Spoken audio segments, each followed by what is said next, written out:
it's scary to put yourself out there and to, I share a lot of things online. The basis of that was like you were starting to think, okay, I'm over 40 now. Is the best behind me? Training for a marathon is not just one training block, it's just like building upon each training block.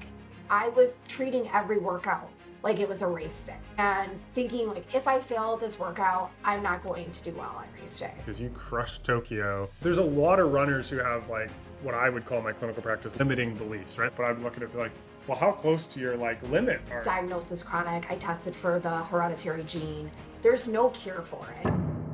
Hey Jess, thanks for coming back on. I think you're actually only the second two-time guest next to Thomas, and he just came on for the second time per se, outside of his little series there because he ran 209. So I'm pumped to talk to you because you crushed Tokyo about 4 weeks ago now. You've had some vacation and spring break, and obviously family is so important to you. So we wanted to have that space so you could recharge after everything. But thanks for coming back and start us off with how Tokyo went. Yeah, I'm excited to be back and talking to you. And I know I would have loved to be on right away, but we took some time in Tokyo afterwards. And then obviously I felt a little bit of like travel hangover after Tokyo for a bit and then just jumped right back into spring break with my family. But yeah, Tokyo was amazing. It was my 6th star. I really wanted to go into this race and PR it, but you just never know when you're traveling all across the world. And, these majors, the major marathons, they're just different. They're different. They're so busy. The time they start, they start later than most marathons, which I can't stand.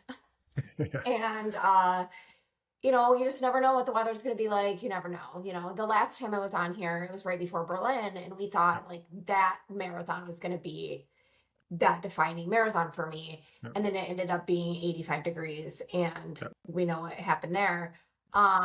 New York, it was hilly. Still had a great day in New York, but Tokyo, it's like all the back to back to back. Yeah. And I always say like running a marathon is not training for a marathon is not just one training block. It's just like building upon each training block. And I was able to see that in Tokyo, and ended up being a warmer day, but I still ran a 3:20, which is Yeah. a 2.5-minute PR. And I'm 42, Yeah. so it's been 10 years since my first marathon this year. And that was 4:48. So that's a huge gap. 32 running 4:48 and 3:20 at 42. Like I'll take it. Yeah, absolutely. And I know I asked you this offline here just so I make sure we were good at it. And one of the things, probably about a year ago, I think in the thinking about Berlin, and you were really kind of posing this question to yourself and extension me, like, well, can I still PR, right? And I think we both thought going into Berlin, like, hey, Jess is really fit, like this is the day. And then it was like stupid hot. And then even New York build, we're like, Jess is really fit, but it's New York, right? So then we're like, I remember we were texting back and forth, like, please, can Tokyo just like, can we just have one marathon together that has like good weather? But the basis of that was like you were starting to think, okay, I'm over 40 now. Is the best behind me? Can I do it? I remember we worked together a little bit on some of the like mental exercises stuff. And so there's a lot of runners who have like what I would call my clinical practice limiting beliefs, right? Like you had this limiting belief that because I'm over 40 and I've run a bunch of them, like maybe this is it, right? And we really tried to squash that. So what was that process like for you when you started like buying into that idea that like maybe this isn't behind me? Maybe I can actually go out and run big PRs and I don't have to set these limits anymore. Yeah. I mean, I remember there was one day last spring, and it was before London, so I was just running London kind of for fun. But I remember my youngest son asking me on the way to school if I was going to PR. And obviously both of my kids know a lot about running. And he asked if I was going to PR. And I'm like, oh no, like I'm never going to PR in the marathon again. I'm not even going to try. And thinking about that now, why was I thinking that way? And it was because I had my marathon PR when I was 30. It was a day before I turned 39 or something. And then, I mean, my next couple races were Boston, which are hard, is a hard course. And I didn't have any other marathons. So I ran like high 3:20s and those like 3:28, 3:29. And I just thought, no, I'm done. Like, I'm not going to try to put myself in that pain. I think a lot of it was I was comparing myself to what I would see on the internet. I was comparing myself to the old me or like paces I was hitting. I would look back at maybe workouts I was doing 2 or 3 years ago and think, well, why was it so easy to run that pace and I can't hit that pace now? And all of that was just in my head. I really do think it was really in my head. So, I was really putting so much pressure on the workouts. I think mainly that was it. Like I was treating every workout like it was a race day Mm. and thinking like if I fail this workout, I'm not going to do well on race day. And that is just such, it just takes your confidence down every single time you go out for a workout. And I see that even with my own athletes. And it's like it's just a workout. And I have to really like pull myself back. I think that's the biggest thing that I've changed with working with you is that I've been able to just say like it's just a workout, Jessica. You're not going to just because you failed in this workout doesn't mean that you're going to fail on race day. And even on race days, like, okay, Berlin, that was a hot day, but I can't control that. You can't control some days you're going to feel off.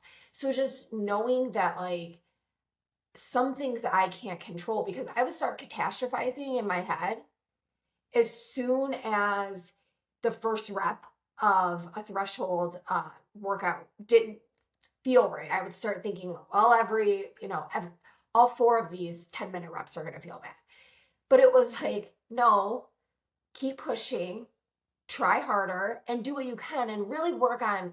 I really worked on like maybe my RPE more Yeah. than just like looking at my watch and I have to hit 7:14 or I have to hit this single pace. Is really like, how do I feel? How is Yeah. this effort feeling? And once I was able to change that around in my head, I was running so much faster than I ever was before because I was able to really be like, okay, this is, I don't know. I was able to just really focus on more the mindset of it, the effort more than like what I'm not doing, but what I can do.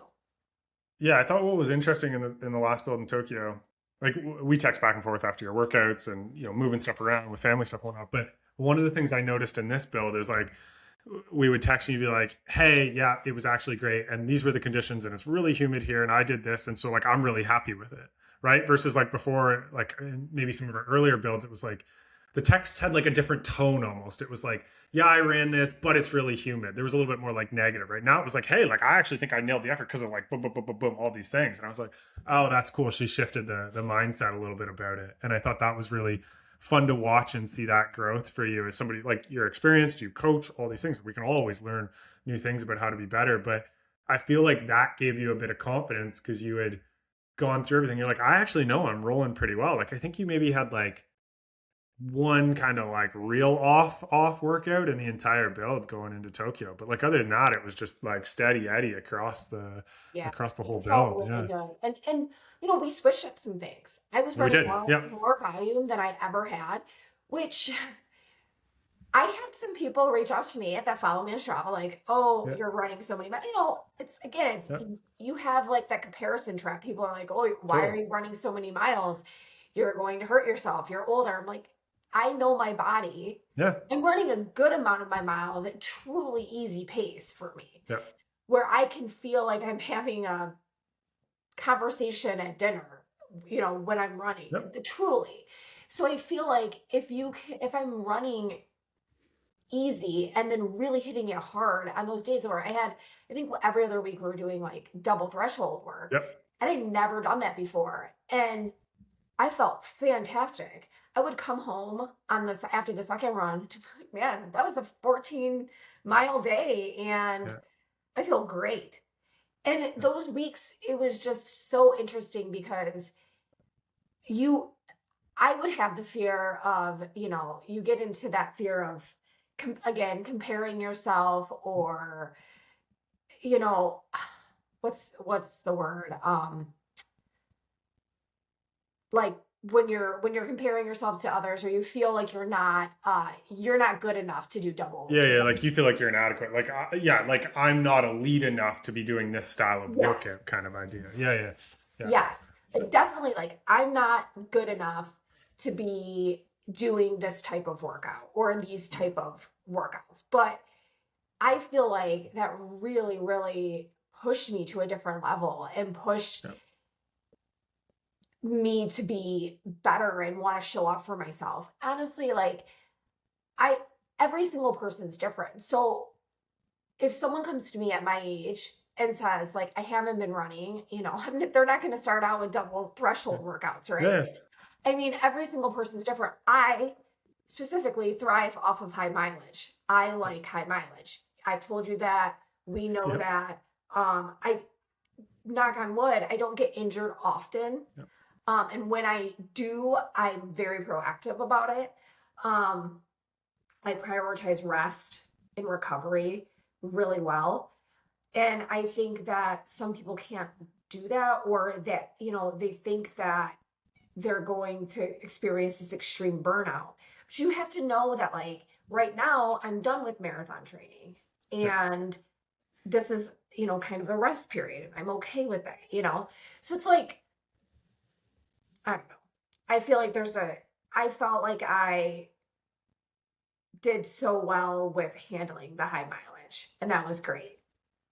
Yeah, it's an interesting conversation. I've had this for years, really, where it's like there's people who say like, "Oh, you're running high mileage," and then I ask them like, "Well, how do you actually define high mileage?" I'm like, "Is it like 79 miles is low and 80 is high?" Like, there's no actual cutoff between what's high and what's low. It's relative to the person, and so like, yeah, you were running higher volume than you ever have, but it's not like we went from like 40 miles to 80 miles. I think we probably averaged maybe 7 or 8 miles more a week, like this build than the last one. I'd have to double check. Yeah. But I think the other thing too is you've been very great about, and we talked about this a couple minutes ago, but like nailing your efforts, which then allows you to recover. Like you had some easy runs that were just like super, super slow because you're like, I'm kind of tired from the long run or whatever. Right. And that's what allows you to actually stack all those bricks. And so, for my athletes or your athletes out there listening, it's like that's the key to consistency, I think, is like actually nailing the efforts on those recovery days in particular. Because when we throw the double thresholds, like they're no joke. That's a big like density of work that you're doing in one day. And for you, like with, parenting and life and work, it was like they were like on 5, 6 hour turnarounds sometimes relatively quick, right? So you had to really nail it. And I think what's interesting, that belief, I didn't know that you had thought that until now, but that belief that maybe you're not good enough to do double thresholds, and it's an interesting belief. It's another one of those limiting ones, right, where it's like, well, who says what the like ability level is, right? And so I would argue you probably looked at it abstractly. You're like, I'm a 320x marathoner, why would I be doing double thresholds? But I would look at it and be like, well, how close to your like limit are you, right? And then so then what is it we need to do to close the gap between what your actual limit is? And that's what would tell me the modalities we should be using, not that you're 320. It's like, maybe the best you'll ever do, I don't know, is 315, and we're trying to close that gap. Well, then we got to do some of the more advanced stuff. But had you just started running, we're not throwing double thresholds at you for sure, right? So I'm going to continue to challenge you to challenge on those beliefs, because I'm interested to find out what other ones you have off the record here, so we can push you forward, so we can PR at every distance. Yeah, I mean, it's scary to put yourself out there and Yeah, to, I share a lot of things online, yeah, and I always have, and on Strava, and people, yeah, they look at you and they're like, well, I don't know, I see a lot of people repost things about what elite athletes are doing and how many miles they're running, and you shouldn't run that many miles. And it's like, everybody just pay attention to their own training yeah, yeah. and let us pay attention to our own training. And if I don't feel burnt out and if I feel good in my own training, then that's all that should matter. And really, I needed to get past that because I was so afraid of what other people was thinking of me in Yeah. years, like when I was younger. Now I'm like, I don't care, you know? It's interesting. In my clinical practice, I have this kind of analogy. It's like when you're anxious or overthinking, you suffer twice. Once when you're actually overthinking, and twice when it happens. But the Yeah. likelihood that something bad is going to happen in what we're talking about, like training, is quite low for you. We've taken calculated risks, right? And so, um, I challenge people all the time. Like, you're suffering for the sake of suffering, and it's like, do you really want to suffer? Because we could just kind of kick that to the curb and get rid of it, right? Um, and I think it is super, super hard. And I'm starting to see this. Like, I'm more on social media now than I ever was, like with doing this stuff and the educational content. And I actually forcefully remove myself. Like, I have somebody who posts my stuff and repost and does all that stuff because, like, I don't want to see it. I read the YouTube comments so I can be like interactive because I like that, but I can't tell you how many views I get or if somebody's like repost. I don't even know the language. See, that's how bad I am, right? But I do think there's something to it where tuning out to some of that noise can remove some of that comparison trap as well too. And I think it's probably tough. I'm finding it, and I'd be interested to hear your take. You're way bigger on Instagram than I am in terms of posting and everything, but I almost find it tough to like post, but then keep some of like who you are as an athlete or a coach, like centered around that isn't just like out there. I don't think I phrased that well, but do you know what I mean? Yeah. Yeah, you don't want to, it's like you want to be able to give, but you Yeah, also don't want to, you want to be able to give, but you don't want people to take it the wrong way. Or, yeah, I don't want to say like I'm running, we've talked about the 20 miler yeah, debacle a yeah, lot, but there are athletes that are running slower paces where I don't want them to be out there for 3.5 hours or 4 hours because they want to hit this magical 20 miler, but they might look at me and say, well, you ran 20 miles, but mine might be in 2 hours and 45 minutes, which yeah, is a completely different athlete. So I, I don't want someone to be, and you know how it is. People come to you straightforward right from day one of marathon training. Like, what week is my 20 miler going to yeah, be? What is yeah, my training going to look like? And I really just, I sometimes don't want to put my training out there because I don't want them to be, uh, think that their training has to be like mine. yeah, Um, but also I have athletes I have athletes that are training at a higher peak than I am. So yeah, it goes both ways. So everybody's different and you just have to be mindful of that. And I'm very out there about putting that on social media. Like just because I ran 350 miles this month, which I had yeah, never done, doesn't mean that that's normal for me. That is not yeah, normal for me.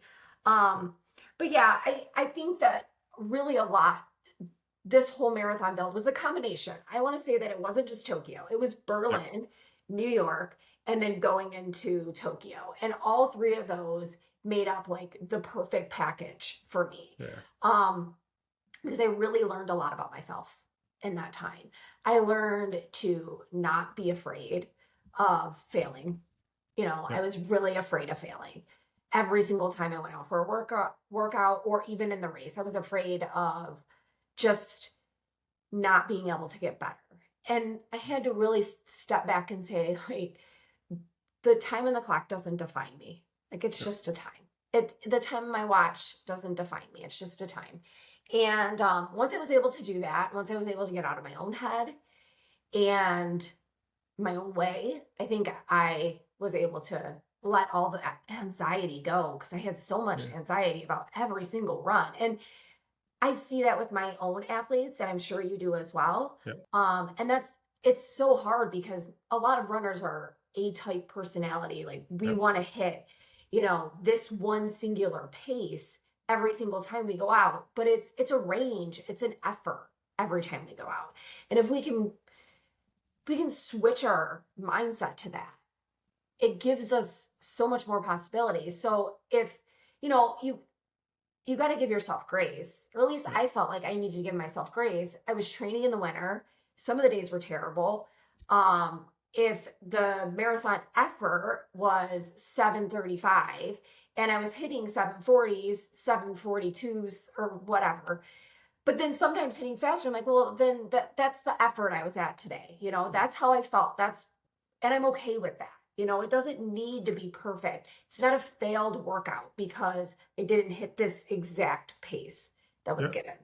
What? And I also want to say I I stopped trying to kill my workouts because Yeah, every single time I before would try to go kill a workout and that doesn't do anything for you either. You're yeah, just back, you're digging a hole for yourself. So It's like, again, base my workout on effort, keep my easy days as easy as I can. Some days, easy days are going to feel better and you're just going to run Yep. faster. But if I'm running at a 10:30 pace on an easy run, I don't care if I'm running an 11-minute pace, you know?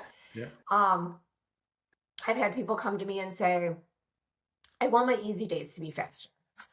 Oh Like, yeah, I get that all the time. When does my easy pace get faster? yeah. I'm like, it And probably isn't going to. yeah, I'm like, it's enjoy the easy days. Listen to a Yeah. book, listen to a podcast, you know, just take it all in because the hard days are hard. So Yeah. like just let's enjoy those easy days. And I know they can get boring, especially if you're running a lot of easy miles. And I ran, I want to say a majority of my miles easy, but it was able to keep my so then I was able to keep my quality work just I was hitting all the quality because I was really recovering on the easy days. And that's what's ultimately so important. Absolutely. And on that note, I remember kind of the last 3-ish, 4-ish weeks of the build, like you reporting coming back from some of the longer marathon pace or some of the in and out stuff we did towards the end. And you're like, this felt really good. And it was actually faster than what we were thinking for M Yeah. pace. But because we had that trust throughout the build, that I was like, I implicitly just full on trust Jess that she crushes her effort. Like that was actually her effort. The old you would have been trying to prove that with that pace, right? But I think in the last 2.5 builds, I would say, I just trusted you. I was like, oh man, she's killing it. Like that effort was probably, you would even say, you're like, but it felt so easy, like literally felt so easy. I was like, Yeah. perfect, she's ready to fly, let's go. So what did you take from kind of seeing across the build? And obviously there was some winter to spring kind of stuff that, or winter to spring in air quotations up here in the north, but what did you take from like watching that happen across the build where like the same effort almost got faster as the build went on to the point where you were like, you were almost a little shocked, I think, in one of the last two big kind of workouts at how easy that pace felt.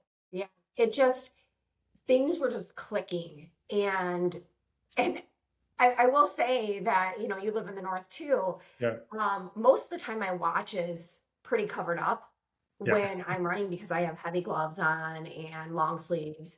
So when I go into these long efforts, like, you know, the in and outs or the 100 minutes at marathon pace or whatever, I'm really just trying to feel it out. And I always try to start a little bit slower and then see where it goes. And then I would glance at my watch, and be like, oh wow, I'm running really fast, but this feels so good. yeah. Um, I really think that a, a huge part was dialing in my nutrition. Hmm. And I feel like my nutrition has been dialed in for a long time, but even more so, I'm taking it much more often. So before I was taking it every 30 minutes. So now Yeah. I'm taking it every 20 minutes. And I know that's hard for a lot of people to wrap their head around, but every 20 minutes taking a gel, man, I feel great. $1 million. Yeah. You know, there is something to be said about training your gut to do that. I mean, you can just I know it's hard, it's a lot of gels, but it just made me feel so much better. So I feel like training my stomach to be able to do that and then just really leaning into the confidence, leaning into I can do this instead of this is scaring me. Like my husband has even said that on nights before marathon or long runs, I used to be so stressed out that he didn't even really want to be around me. But like I'm not like that anymore. I'm just like, okay, I'm running, you know, 18 miles tomorrow. I've got a long, or, you know, or whatever it's going to be. I've got a Yeah. big workout. And I've just kind of taken that pressure off myself. And I think that removing the pressure from myself and that's allowed me really to just push harder and then be like shocked when I do Yeah. hit it. And I know it's easier said than done to do that, Yeah. but you really do need to take that pressure because as soon as you start freaking out in your head, you just start spiraling.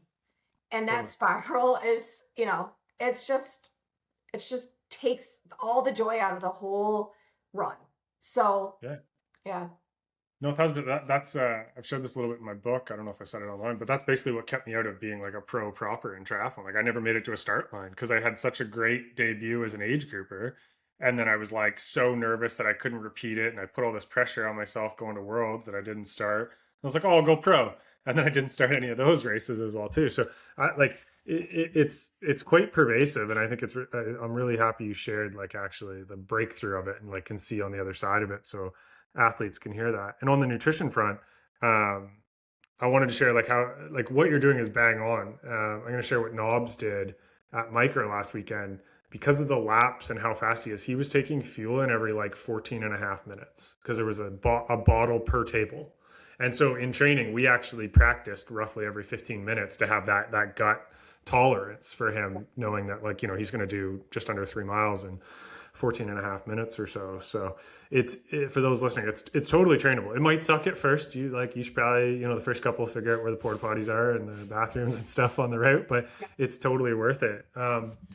On the nutrition piece, I know you've shared this on your Instagram. I don't think we talked about it on our last one, but given that it popped up, actually while you were in Japan, I wanted to ask you about some of the struggles and issues you've had with diet and that kind of diagnoses and what that means for your training, and actually like tell a bit of the story of what happened Yeah. in Japan and how just mentally tough you are to navigate that in a foreign country. What, 4 or 5 days before the race? Yeah. Yeah. So I have chronic pancreatitis. Um, I've had it my whole life. It was acute pancreatitis pretty much my whole life. Um, but it was diagnosed as chronic. I tested for the hereditary gene. There's no cure for it. The basically the only thing you can do is eat completely plain. I can have 40 grams of fat a day and that's it.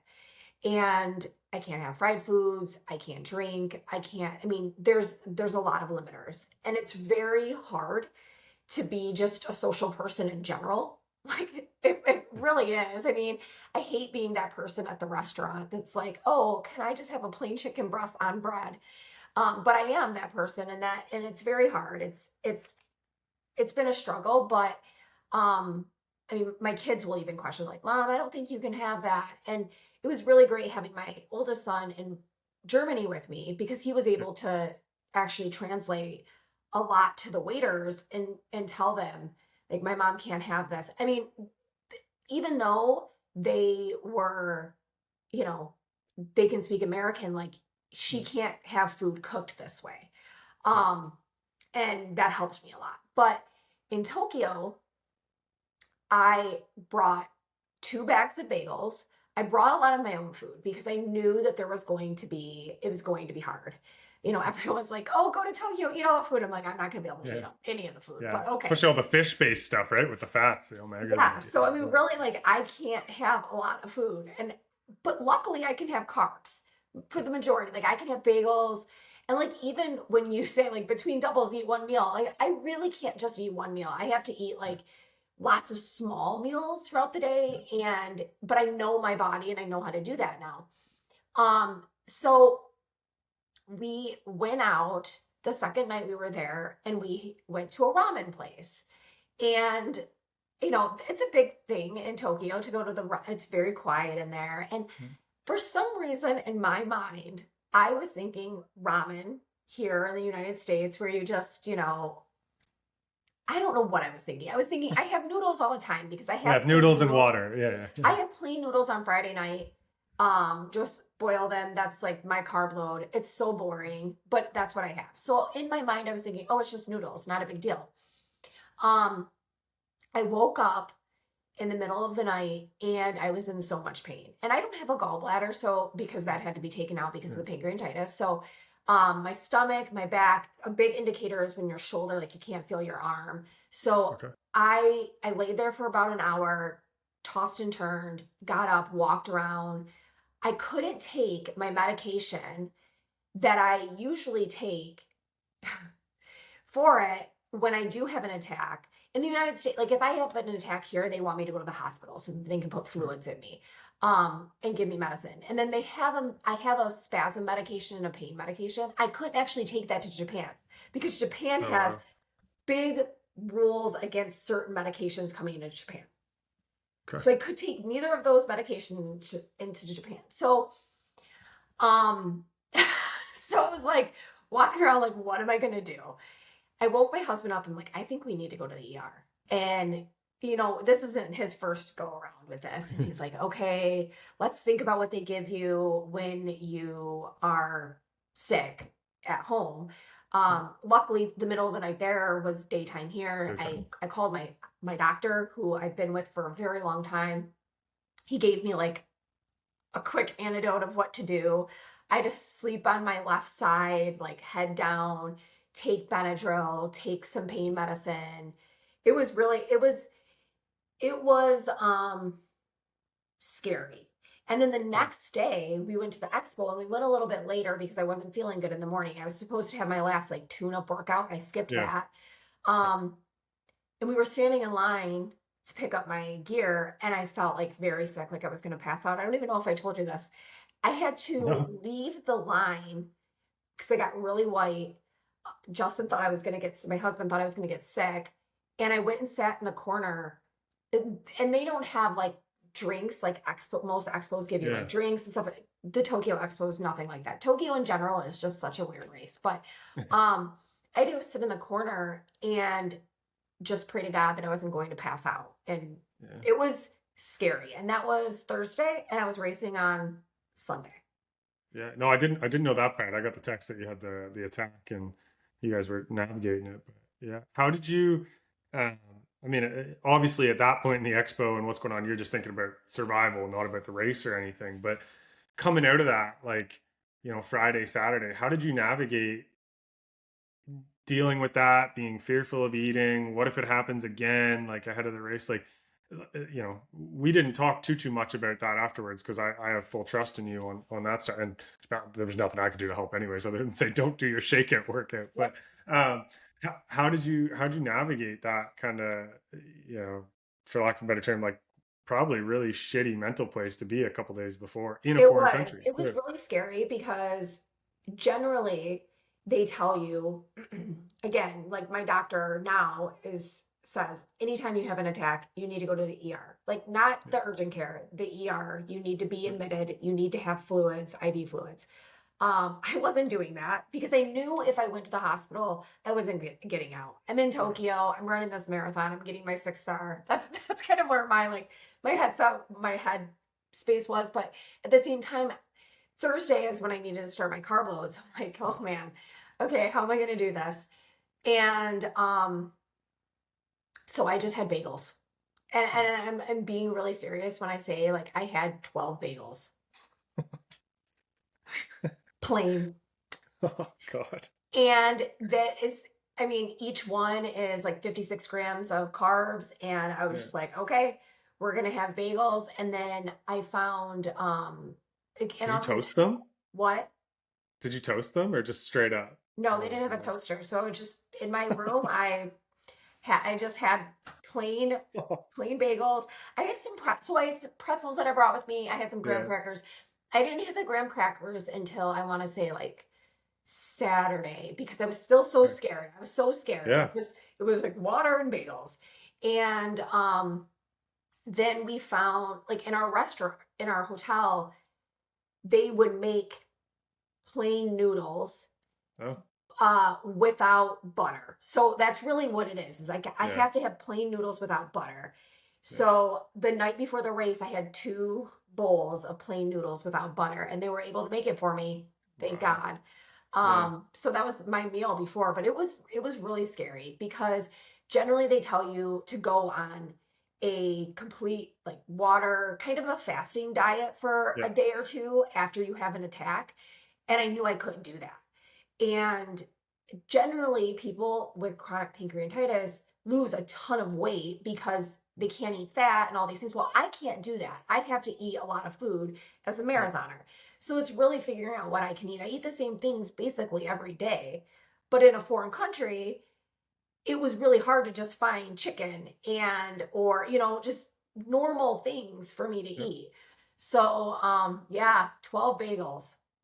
I mean, Wow. Good for you. I can't even get through one plain bagel with nothing on it. So kudos to you. What were you thinking?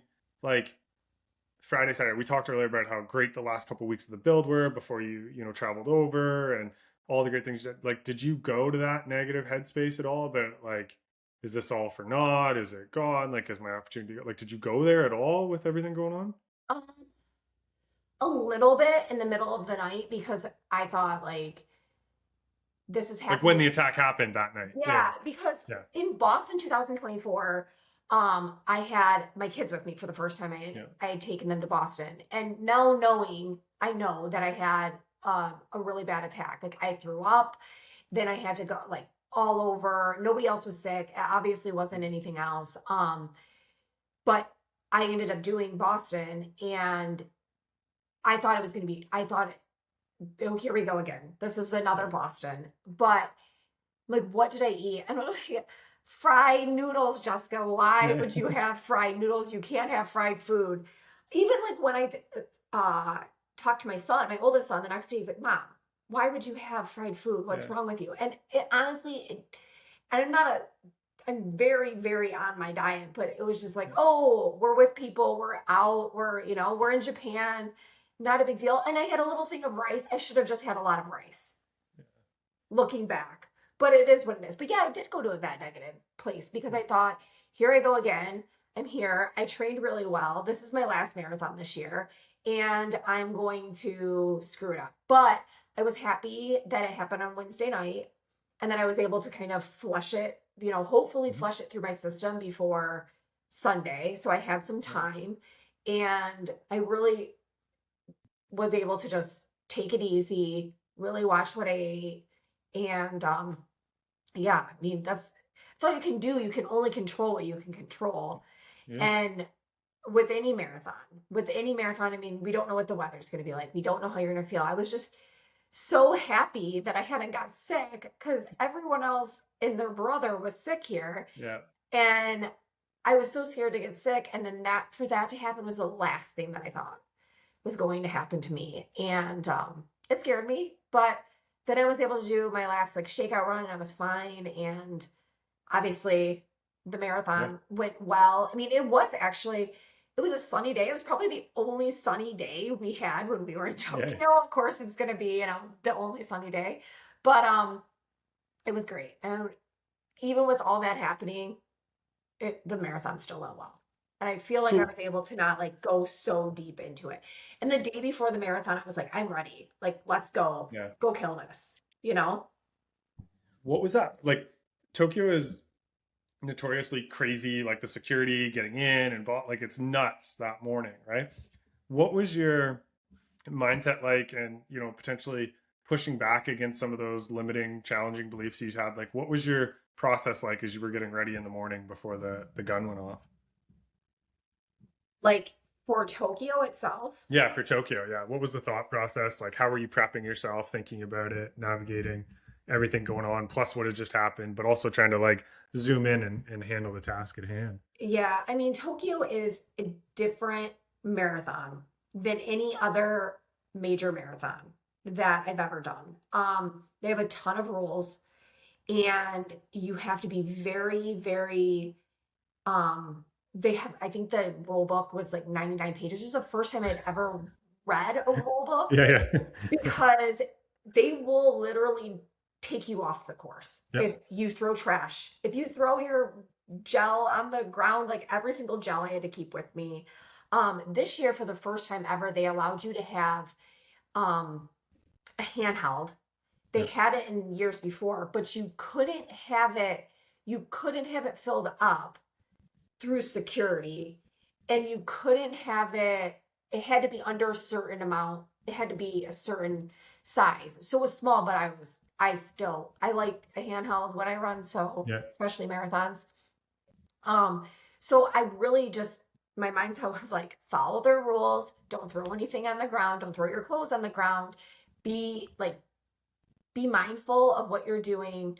I did like that they had it wasn't your start, it was very crowded at the beginning. Um, but it was just, I know what I'm doing. This is my sixth major. Now let's go execute. Because really, majors are not for the faint of heart. They're hard. Yeah. They Yeah. are hard. Yep. What was the first handful of miles of Tokyo are like crowded. I mean, not compared to London this year for you, but they're very, very crowded. And so as you're navigating that, you're dialing in your effort and pacing. When did you start to feel like, okay, I'm feeling good. We're clicking this off. I think this could be a day where I run a PR. Yeah. I mean, from the beginning. Yeah. Good. Hey, I love that Yeah, answer. I mean, Yeah. I You knew it really early. felt Yeah. I felt really good, like right from Yeah. the beginning. I mean, I was in Sea Crail, and so you're basically in the start because it's a rolling start. I Yeah. mean, really, I think it started at 9:15 or something, but I was out by like 9:17. So it's just Right. it's rolling through, which I liked, even Yeah. though it's still a little bit later than I like in a marathon. Me too. Yeah. But the the first mile was a little slower, but then I was like, okay, I wrote on my arm my 5K splits because everything's in Ks there. Yeah. Obviously, I don't run in Now you Ks. know how we feel when we come to the US. We got to Yeah, convert to miles. Yeah. everything's in Ks there, and they had no mile markers. Where like London and Berlin had Yeah. some They have mile both. markers, Yeah. they didn't have mile markers. And then also the similar to Chicago, the time was a little off. The Yeah. GPS is a little off because of the buildings, because you're running around a lot of buildings, and there's actually four big out and backs in Tokyo Yeah. that you really don't know until you study the course and know the course. But so it's a lot of seeing the same thing over again because it's big out and backs. So I really wanted to make sure that I was hitting my times at the 5K splits, or at least like looking at like where I wanted to be at the 5K splits compared to my watch, because I knew my time was off. So my time was off a little bit, and because of the out and backs, because of all the people, my tangents were a little bit more. But Yeah. right from the beginning, I kind of felt like this feels good. I'm feeling like today is going to be a good day. Towards, I want to say, mile 21, 22, it felt hot because it did Yeah. get hot. It got almost to 60 degrees, and it was Yeah. It sunny. And warmed I'm up. coming from, I ran my two longest runs in like 2-degree weather here. So that is warm compared to what I'd been running in. So it got a little warm, and I could feel it, the fatigue of it. But I was like, just one foot in front of the other. Let's keep going. So yeah, I mean, from the beginning, I felt like today is going to be a good day. I really wanted to get a sub 320, I know. and I was so close. I mean, I feel like I couldn't have done anything more to change the Yeah. day, like I executed it as well as I could have. And that day will come. And that's what's changed in my mind Yeah. is I Good. used to be, I might have thought before, like, I'm never going to run faster than that. Now I'm like, no, it's going to come. I still got that in me. Where's that belief come from now? From you, a lot of it's coming from Well, you, not honestly. from just me. Like, what have you done? Like, whether it's like tactical thinking or like from a training and performance perspective, but like I mean, I could tell you all the tools in the world. Like, you've done stuff, you've gone out, you've executed training, etc. But like, what gives you that like kind of like belief, for lack of a better term, that it's like, yeah, I like, I know you're not doing one for a little while here now, but it's like, yeah, when I go to do my next one, like I'm right in it. It's a PR again, like, because that's a huge change. Doing as many marathons as I did last year helped me in a way. Like, I Yep. think the marathon is a distance where you do need experience Yep. in. And I've run 18, I think, maybe 19. Yep. But over time, doing the marathon, you learn so much from every single marathon you do. So now I feel like I have the experience in the marathon. I know what to do, what not to do. I mean, any given day, any given marathon, you can still have a really bad day, whether you're so experienced or not. I mean, we see it on the for elites, and we see it Yep. for non-elites, right? But I feel like the more experienced I am, the better I am at executing the marathon, and just knowing that I have it in me. I know that I have it in me. Like, I believe in myself. Where before I just straight up did not believe in myself. I did not believe. I had the self-limiting belief that I was 40, I was never going to run faster again, and I was basically treating myself like an elite athlete, because you hear elite athletes say like, oh, they're retiring. Well, they've been running since they were in Yeah, high school, 12. Yeah. so of Yeah. course they're getting slower. But Yeah. that's not the case for me. Like I started in when I was 31, so that does not need to be the case. I can get faster. 320 does not need to be my limit. Um, so I taken that off the table. Good. I've just taken it off the table. I'm here to get faster, here not to spiral, not to freak out. If I even like had a workout when we were on vacation this week and I'm like, Yeah. oh, I felt terrible. But it's like it was 100% humidity and Yep. 80 degrees. So of course it's gonna feel terrible. It's And like it was 5K pace stuff, which you it was notoriously 5K are stuff. not a fan of. Yeah. Which like that's new. It's not new. Yeah. We do some of that in Yeah. Yeah. marathon, but like it's hard. It's hard. Yep. So yeah, I just believe in myself a lot more than I did before. And I mean that in not a cocky way at No, all. I got you. I'm Yeah. not saying that like, oh yes, I'm gonna run a 3 hour marathon one day. I don't Yeah. think that. I think that I just have the opportunity to get faster and I've stopped putting that limit on myself. And if I don't get faster, that's okay. But like again, it's not going to define me if I don't get any faster. And I'm okay with that in my heart. And I think that Yeah. that's what's changed is that I'm not looking back and being sad and I'm like looking forward to what's to come. So, Yeah, I love that. No, I'm so like proud and happy of you because it's so fun to watch you make that change. And then the last couple races, I would say like Berlin, New York, and now this one compared to kind of like Mesa, our first one together. Just seeing that shift, and now you even going like, I want to tackle some 5K stuff and some 10K stuff and see like, can I PR there too, right? Like the stuff that we haven't touched in a while with the marathon. And so, what is this? If anything, but what has this kind of changed for you in terms of how you coach or how you interact with your athletes? Because I've found like it's almost like data, right? Every time I work with an athlete and we see new things and we change different things, it's like, oh, I could take this to this person or that person or change the way I think about this. But your whole process here, you've got the whole gambit of like kids to masters runners. And has this your process of going through this, getting better, challenging these beliefs, has it changed anything about the way you're supporting or coaching your athletes that you work with? yeah, absolutely. I mean, I think that again, it's easier said than done Yeah. to change your mindset and take that anxiety from people or challenge them to not. I mean, we're all going to be scared before Mhm. a race. I mean, if we weren't, it wouldn't be normal. But it's Yep. more talking them off the ledge and teaching them how to believe in themselves, telling them to go back and look at workouts where they did really well and, really just giving them some of the feelings that I had and how I've changed, how I believed in myself and where I was before and where I am now, and just the letting go of the fear of failure.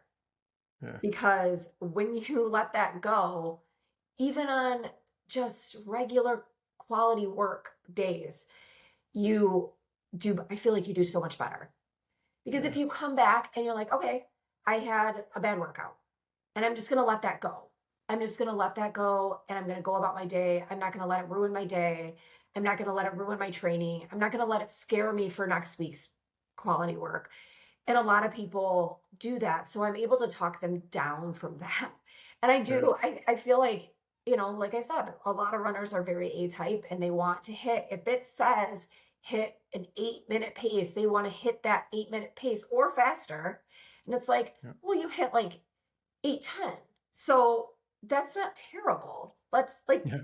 look at that, like there's so many other things in the world going on.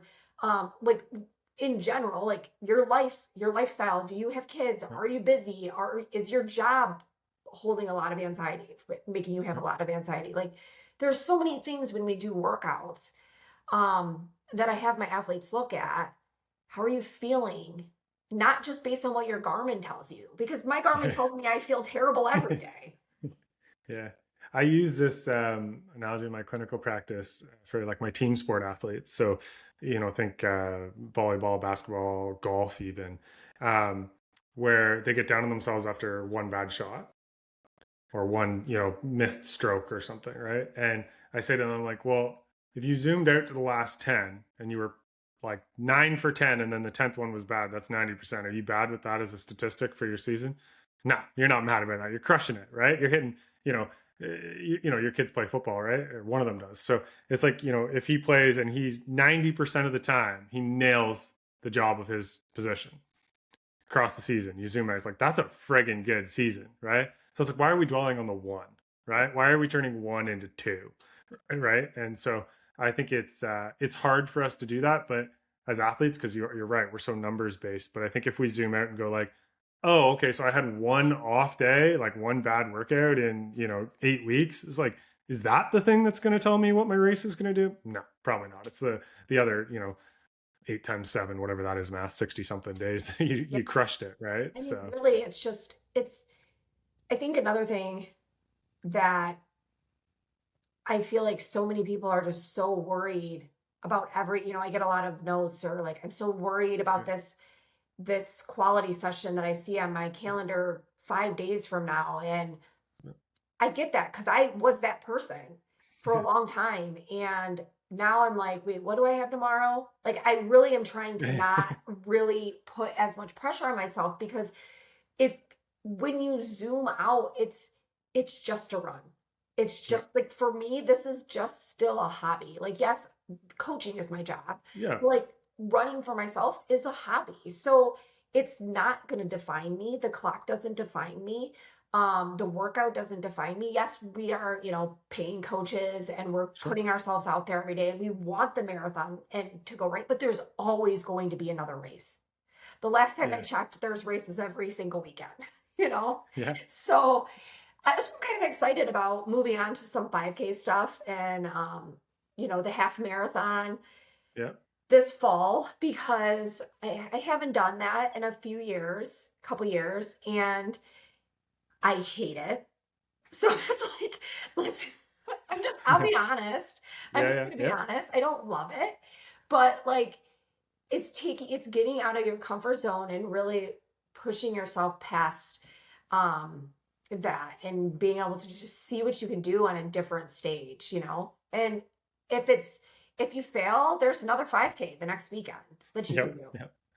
Absolutely. It's interesting. I'm glad you're doing it. One of the things for like Elena and Knobs in between their marathon seasons that we did is we went back to 5K, 10K work before they went into their next marathon season. And both of them saw a massive jump in fitness by having that really big strength build and then adding the speed on top and then going back to the strength of the marathon. Like you're going to hate a lot of it, but I think you're going to love it when we get ready for the next builds kind of thing. Yeah. I do the same thing with my athletes. I try to, everyone's like, got a spring marathon, got a fall marathon. Like, okay, let's maybe take a step back from the marathon. If you Yeah. feel like you're getting some burnout, let's see what else we can do.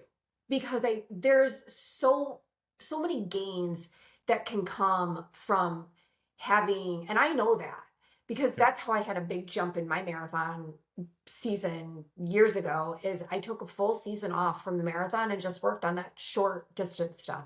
And that is important. It's just speed work and like even doing strides. You Yeah. can get so much out of just doing strides. And I feel like people skip them. Like Yep. you don't need to skip them. Do them. You're building your running economy. You're helping yourself out.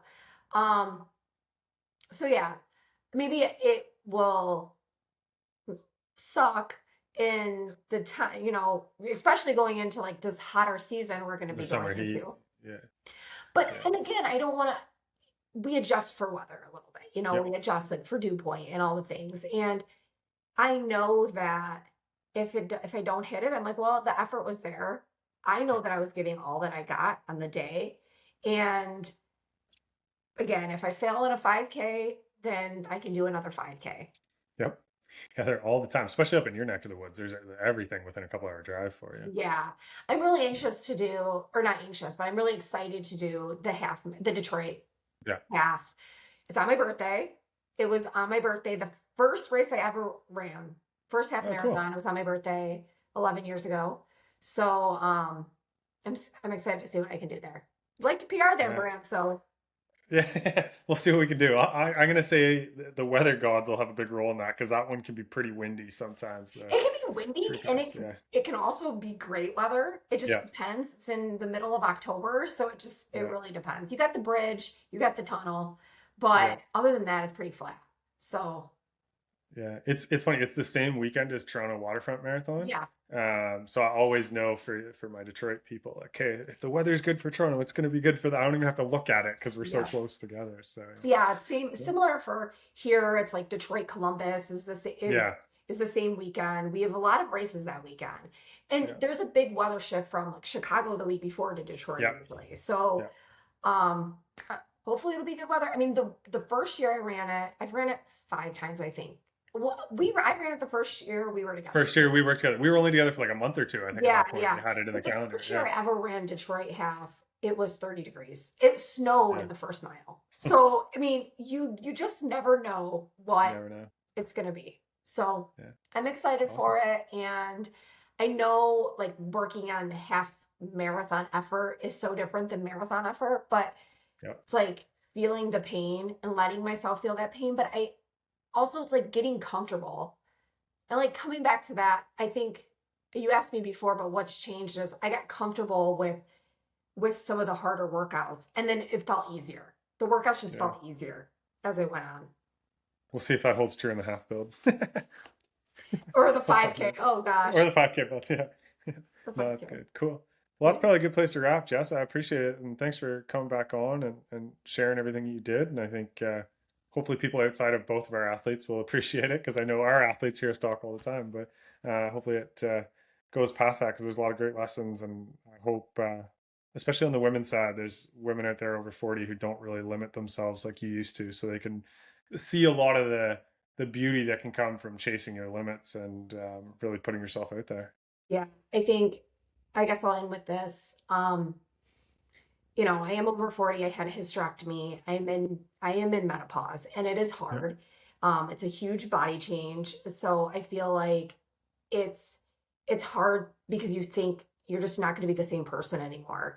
And then I have older kids and bigger problems and all these things. But you have to just know that you you can get better. You're like your age doesn't define. You're never too old to dream a big dream, you know? Yeah. So keep putting yourself out there every day because if you don't show up, then you're not ever gonna know. So just show up every day and then see how it comes, you know?